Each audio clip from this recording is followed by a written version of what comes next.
जेका न विझण जे लाइ हिदायतूं बि ॾियनि पिया। जी नाज़रीन, सिंध में कोरोना वायरस की रोकथाम लाइ अॼु सुल्तानकोट में चौथे ॾींहुं बि मुकमल तौर ते लॉकडाउन आहे। वधीक तफ़सील मालूम कंदासीं। असांखे वीडियो लिंक ते जॉइन कयो आहे स्टार चांडियो। जी स्टार, छा अपडेट्स आहिनि? सुल्तानकोट जी पुलिस डीएसपी सां गॾु SHOs पंहिंजी टीम सां मुकमल हिन इलाइक़े में गश्त करे रहिया आहिनि ऐं पूरो शहर लॉकडाउन आहे।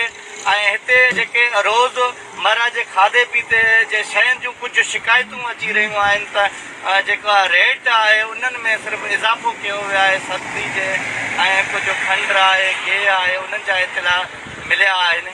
वधीक ॾिसूं अवाम जो असां सां बिल्कुलु सहकार आहे, ॻोठ जे वॾेरनि जो सहकार आहे, दुकानदारनि जो सहकार आहे त असां सिहतयाबी लाइ बिल्कुलु असां बंदि कंदासीं। उन्हनि जो बाक़ाइदे ताउन असां जीअं ई लाउड ते SSP साहिब जो हुकुम हुयो लॉकडाउन लाइ हिन लाइ जेको आहे ऐलान कयो, जीअं ई ऐलान कयो त सभिनी असां सां ताउन कयो।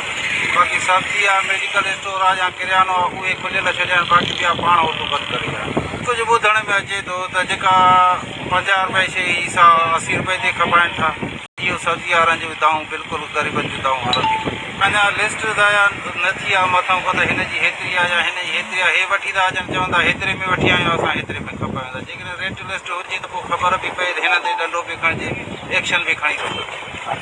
अच्छा, जेकॾहिं लिस्ट अची वञे ॾिसी खां त पोइ माना तव्हां बिल्कुलु असां कंदासीं, ख़बर पइजी वेंदी न हिन शइ में हीअ हेतिरे खपे थी, हीअ हेतिरे खपे थी, उन ते पोइ अमल थी सघे। जेतिरे असां वटि स्टानो कारियूं चिमचियूं या डोज़र हुया उन्हनि खे जीअं ई मना कयोसीं उहे मना हिसाब किताब असां पंहिंजूं गाॾियूं बंदि करे या हर शइ रोज़ीअ खां बि बंदि थी आहे। बाक़ी अवेले से को मजबूरी था त मोटरसाइकिल ते अचे थो, को बीमार आहे या कंहिंखे का ज़रूरत आहे।